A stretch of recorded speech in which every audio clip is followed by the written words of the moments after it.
She said she came from another planet and refused to leave my campsite. Night Solitude's N. Marcus Fenn had become a ghost to the world he once knew. 3 months into his self-imposed exile at his grandfather's cabin in the Black Ridge Mountains, he had spoken to exactly 4 people: the general store owner in the valley, a park ranger checking permits, and 2 hikers who had gotten desperately lost. This suited him perfectly. The cabin sat nestled among ancient pines overlooking a pristine lake that mirrored the sky with such perfection it sometimes made him dizzy. Here the only sounds were wind through needled branches, occasional wildlife rustling in underbrush, and the rhythmic click of his camera shutter capturing it all. "Just you and me today," Marcus murmured to a curious fox that had become a regular visitor. He adjusted his telephoto lens as the animal tilted its head, bright eyes fixed on him. The resulting photograph would be another addition to his growing portfolio, evidence of healing through isolation. That evening, as twilight settled over the mountains, Marcus sat on the cabin's porch nursing a cup of tea. His journal open but empty beside him. The first stars had begun to emerge when a sudden flash illuminated the entire valley, bright enough to cast shadows. Meteor, he wondered aloud, squinting upward, but the light persisted for several seconds, pulsing in strange patterns before fading entirely. Whatever it was had appeared to land somewhere near the far side of the lake. Marcus debated investigating. His instinct as a photographer urged him to grab his camera and hike toward the phenomenon. His desire for solitude argued against it. By morning he decided whatever it was would still be there. Sleep came fitfully that night. Dreams of falling stars and whispered voices left him restless, and he woke before dawn feeling as though someone had called his name. The sensation was strong enough that he checked the cabin perimeter with his flashlight before returning to bed. Morning brought clear skies and a determination to investigate the previous night's light show. Marcus packed a small bag with water, his camera, and a protein bar before setting out along the lake trail. The autumn air carried a crisp bite that would soon turn to winter's chill. He had hiked about 2 miles when he spotted unusual tracks in the soft earth, not animal prints, but not typical hiking boots either. They appeared and disappeared at random intervals, as if whatever made them could choose when to leave a mark. Following the intermittent trail led him to a small clearing where the undergrowth appeared flattened in a perfect circle. At its center stood a woman, her back to him as she studied something in her hand that emitted a soft purple glow. "Hello?" Marcus called, instinctively reaching for his camera before stopping himself. She turned and Marcus felt his breath catch. Her skin was a soft, luminous purple, with delicate silver patterns tracing her temples and cheekbones. Her eyes were entirely black except for pinpricks of white light that seemed to shift position as she focused on him. Despite her otherworldly appearance, she wore what looked like ordinary clothing, dark fitted pants and a loose silver tunic. "You're the inhabitant," she said, her voice melodic but flat, as if human speech was unfamiliar. "This territory is yours?" Marcus found himself unable to formulate a proper response. "I'd live nearby. The cabin." "Are you—" He struggled to find words that wouldn't sound insane. "Are you lost?" A slight tilt of her head. "Not lost, displaced. My transport vessel experienced a critical malfunction during atmospheric entry." She gestured vaguely toward the sky. "I am Lyria, observer from Novalith. This region's electromagnetic signature is unusually compatible with my recovery needs. You're—" Marcus shook his head in disbelief. "You're saying you're an alien?" "If that term helps you process my presence, yes." She stepped toward him, and Marcus noticed she moved with unusual fluidity, as if gravity affected her differently. "I require shelter for approximately 14 solar cycles. Your dwelling would be suitable." Marcus ran a hand through his hair, wondering if months of isolation had finally broken his grip on reality. "Look, I don't know what's happening here." "But your skepticism is expected," Lyria interrupted, "but inconvenient." She held out her hand, revealing what appeared to be a small crystalline device. It projected a holographic image of what was unmistakably a damaged spacecraft, half submerged in the lake. "My situation is genuine and my options limited." "Will you assist?" Marcus stared at the projection, then back at the purple-skinned woman standing before him in the middle of nowhere, asking to stay in his cabin as if requesting a hotel room. His solitude was definitely over. "Strange frequencies, I don't have a guest room." Marcus explained as he unlocked the cabin door, still unable to believe he was bringing a purple-skinned alien back to his grandfather's property. The whole hike back, he had alternated between thinking this was an elaborate prank, a hallucination, or the most extraordinary event in human history. Lyria entered the cabin with cautious steps, her eyes scanning everything with intense focus. "Your dwelling is constructed from local organisms," she observed, touching the wooden wall with gentle fingers.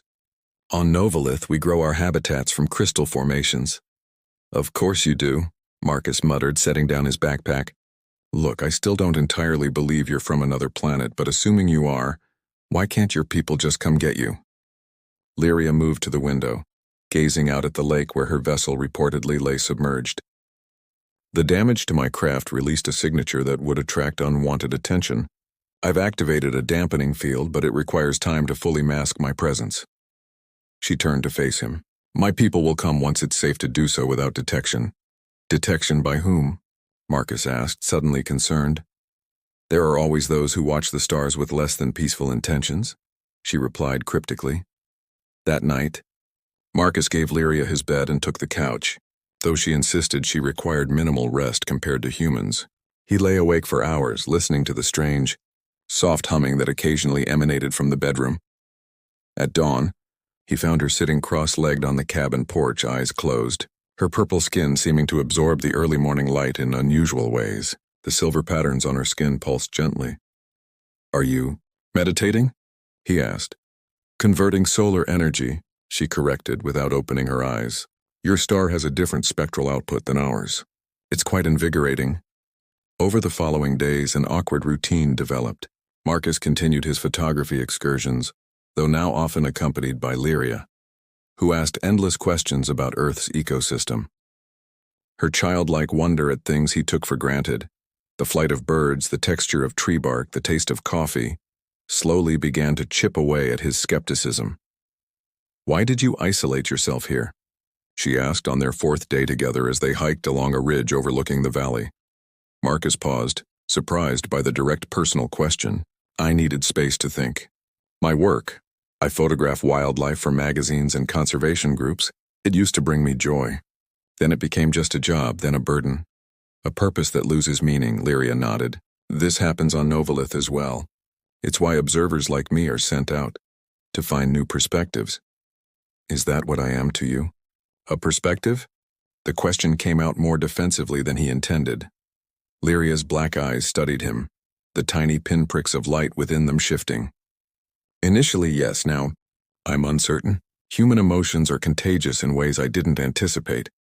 That evening, Marcus noticed Lyria examining his photography equipment with intense curiosity. He found himself giving her an impromptu lesson on camera basics, guiding her hands to the proper grip, standing closer than necessary to adjust her stance. The subtle floral scent that seemed to emanate from her skin was distracting in ways he wasn't prepared for. "You capture moments that no longer exist," she said softly, reviewing the images they'd taken together. "On Novalith, we believe time is continuous without discrete segments." "Maybe that's why photographs matter," Marcus suggested. "They remind us that every moment is unique, even if it feels ordinary." Lyria's expression shifted to something Marcus couldn't quite interpret. "I've never encountered a species that finds such meaning in impermanence." Later that night, as a thunderstorm rolled across the mountains, Marcus awoke to find Lyria standing at the window, transfixed by the lightning. The cabin's power had gone out, and in the brief, brilliant flashes, her purple skin gleamed and her silver markings seemed to respond to the electrical charges in the air. "It's beautiful," she whispered. "Chaotic and dangerous, yet beautiful." Marcus stood beside her, suddenly aware of how the boundaries he'd carefully constructed around his life were dissolving in her presence. "Like most worthwhile things," he replied, not entirely talking about the storm. Frost and fire. The first snow came early to the Black Ridge Mountains, transforming the landscape overnight into a pristine white canvas. Marcus woke to find Lyria already outside experiencing snowfall for the first time. The wonder on her face as she caught flakes in her palm made something shift inside him. "It changes states," she marveled as the snowflakes melted against her purple skin, solid to liquid just from my touch. "The weather report says this is just the beginning," Marcus said, checking his satellite phone. There's a major system moving in. We should prepare for a few days of heavy snow. By midday, the gentle snowfall had transformed into a howling blizzard. Wind whipped around the cabin, finding every crack and crevice to whistle through. Marcus built a fire in the hearth while Lyria watched with fascination. Controlled combustion inside your dwelling, she observed. Your species has an unusual relationship with danger, says the woman who travels between stars, Marcus countered, smiling despite himself. As the storm intensified, the temperature in the cabin dropped steadily. Marcus pulled out extra blankets, layered clothing, and even dug out his grandfather's old whiskey to add warmth from within. Your thermal regulation is inefficient, Lyria noted as she watched him shiver despite his layers. On Novalith, we adjust our internal chemistry to match environmental conditions. Well, unfortunately, humans can't do that, Marcus replied, teeth chattering slightly. We have to rely on external heat sources. Lyria considered this for a moment. I could help. My body temperature can be modified to provide warmth.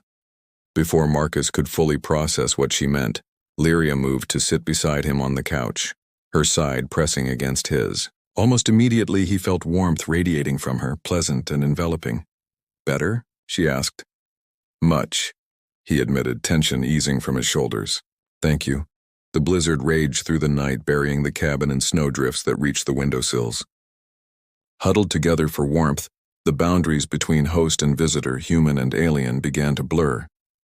Lyria asked about human connections, family, friendship, love, concepts that existed differently on her world. We form collectives, she explained, her voice soft in the firelight.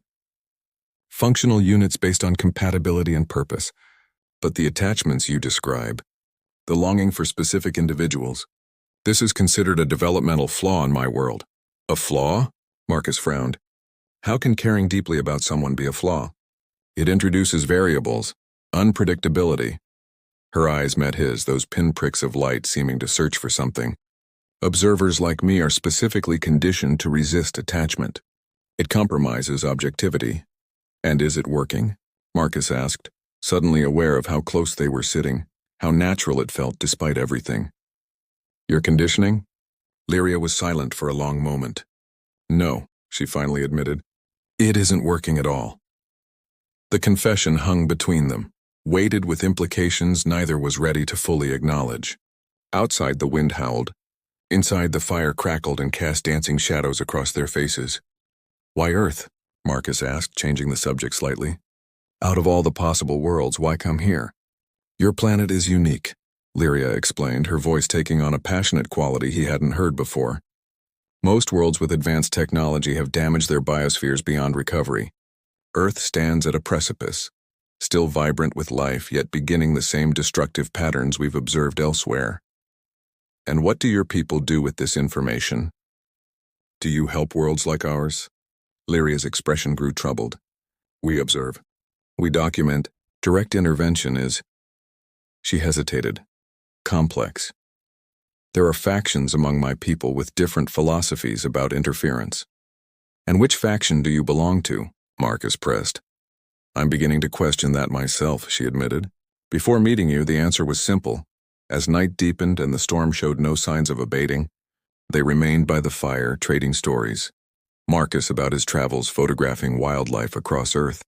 Lyria about the strange and wonderful worlds she had observed. Their shoulders touched, then their hands, fingers interlacing as if it were the most natural thing in the universe. Your kind believes touch conveys emotion, Lyria said softly, examining their joined hands with fascination, doesn't it? Marcus asked. Instead of answering, Lyria raised her free hand to his face, her fingers tracing his jawline with delicate precision. Where she touched, a pleasant warmth spread, and Marcus found himself leaning into the sensation. I wasn't prepared, she whispered, for how quickly humans form connections, or how readily I would respond to them. The firelight caught the silver patterns along her temples as she leaned closer, her forehead gently resting against his. The gesture was innocent yet profoundly intimate, as if she were trying to share thoughts directly. On my world, she said, her voice barely audible above the crackling fire, this would be considered a dangerous failure of protocol. And on my world, Marcus replied, his heart racing, this would be considered the opposite of failure. The blizzard sealed them in their own private universe, where the rules of distant planets and self-imposed isolation no longer seemed to matter. Borrowed time. 3 weeks had passed since Lyria's arrival, and the mountain landscape had transformed from autumn gold to winter white. The blizzard had ended, but regular snowfall continued to blanket the region in fresh powder. Against all odds, Marcus and Lyria had settled into a rhythm that felt surprisingly natural. Each morning, they hiked to check on Lyria's submerged craft, where she would perform cryptic maintenance procedures while Marcus photographed the transformed landscape. Afternoons were spent back at the cabin, where Lyria had taken to cooking with unexpected enthusiasm, experimenting with human foods and flavors with childlike delight. "Your species derives such pleasure from sustenance," she remarked, sampling a stew she had prepared under Marcus's guidance. "On Novalith, nutrition is precise, calibrated, never an experience to be savored." "You're missing out," Marcus replied, enjoying how her face lit up with each new taste discovery. "Food is one of our great joys. I've noticed your species finds joy in many things we've categorized as merely functional," she said, her black eyes studying him with that penetrating gaze that still made his breath catch. "Physical proximity, shared meals, even sleep." Sleep had indeed become a complicated subject between them. Since the blizzard, Lyria had taken to resting beside Marcus, claiming it was more efficient for thermal regulation, but they both knew it had evolved beyond practicality. Each night they lay close enough to feel each other's breath, teetering on the edge of something neither had the courage to name. That evening, as snow fell softly outside the cabin windows, Lyria activated her crystalline communication device. The holographic display flickered with symbols Marcus couldn't comprehend, but Lyria's expression as she read them caused his heart to sink. "What is it?" he asked, though he already suspected the answer. "My recovery beacon has activated," she said, her voice carrying an unfamiliar heaviness. "The dampening field has successfully masked my presence.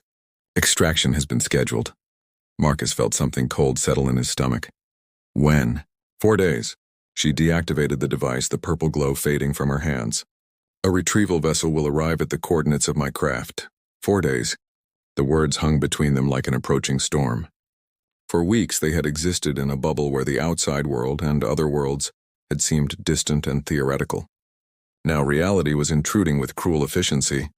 "You know," Marcus began carefully, "you never actually explained why you were sent here. What's your mission exactly?" Lyria was quiet for a long moment, the silver patterns on her skin pulsing more rapidly than usual. "I was sent to evaluate." "Evaluate what?" "Whether Earth should be contacted officially or left to develop independently." She met his eyes directly. "Whether humans are ready for knowledge of other intelligent life." Marcus let out a breath he hadn't realized he was holding. "And what's your assessment?"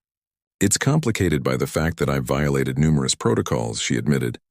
"Revealing myself to you was never authorized. My superiors expected objective observation from orbit, not—" She gestured between them. "Whatever this has become."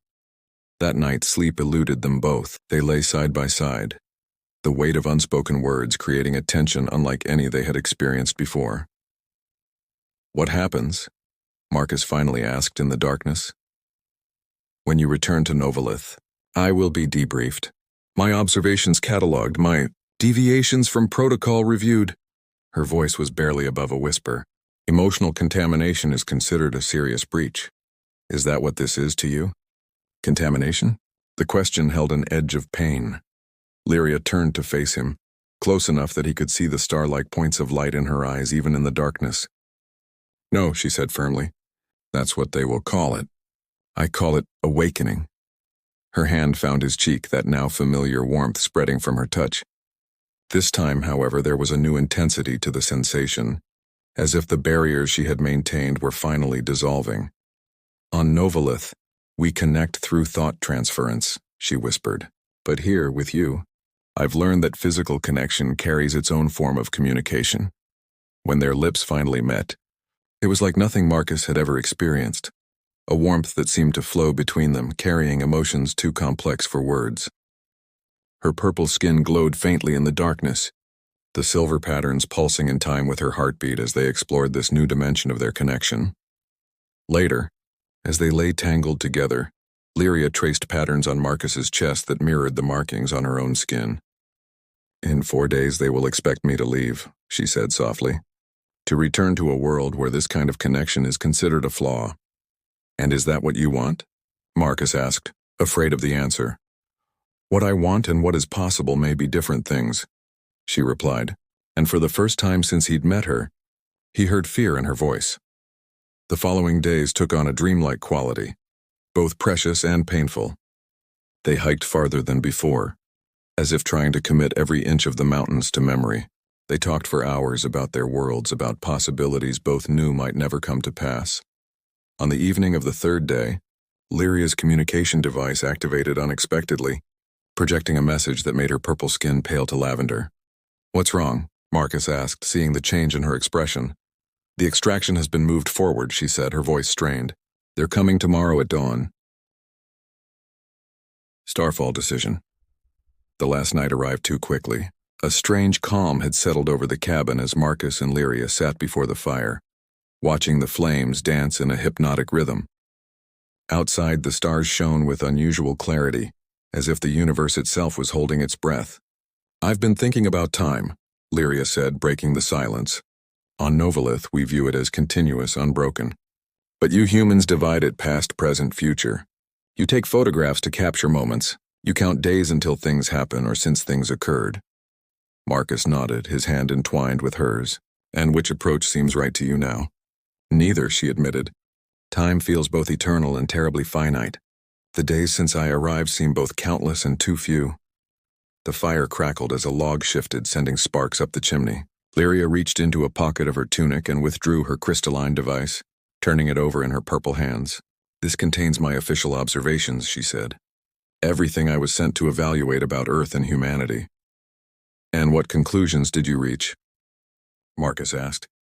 "That humanity is beautiful, contradictory, and absolutely not ready for official contact," she replied with a sad smile. "You fight wars over differences while celebrating individuality. You destroy environments while creating art to capture their beauty. You fear what you don't understand, yet you're capable of accepting the unimaginable." She looked up at him, like a man who takes in a stranded alien without question. "I had questions," Marcus corrected with a small laugh. "Quite a few, actually. But you helped me anyway." Her expression grew serious. "The Novalith Council will review my findings and decide Earth's designation. I've recommended continued observation without intervention. Is that good or bad for us? It means you'll have more time to solve your own problems, without the complication of knowing you're not alone in the universe." She hesitated. "But my report is incomplete." "How so?" Lyria's eyes met his, those pinpricks of light seeming especially bright. "I haven't yet recorded my final recommendation regarding my own status." Marcus felt his heart rate quicken. "What are your options?" "Return to Novalith and resume my duties as an observer," she said, "or request permanent assignment to Earth as a long-term embedded researcher." Her voice dropped to a whisper. "It's rarely granted and would require physical modifications to appear human. Memory adjustments for my family collective on Novalith and—" She took a deep breath, "abandoning my right of return." The implications hung in the air between them. Marcus wanted to beg her to stay, but understood the magnitude of what she was considering. "This isn't a decision I can make for you," he said finally, though it took all his strength. "No," she agreed, "but knowing what you want would help me decide." "I want you to stay," Marcus said without hesitation. "But I need you to be certain it's what you want. Not just me, but Earth, humanity, all of it with all our flaws." Dawn approached relentlessly. They gathered at the lake's edge where Lyria's craft remained partially submerged. The eastern sky had begun to lighten, painting the snow-covered mountains with gentle pink hues.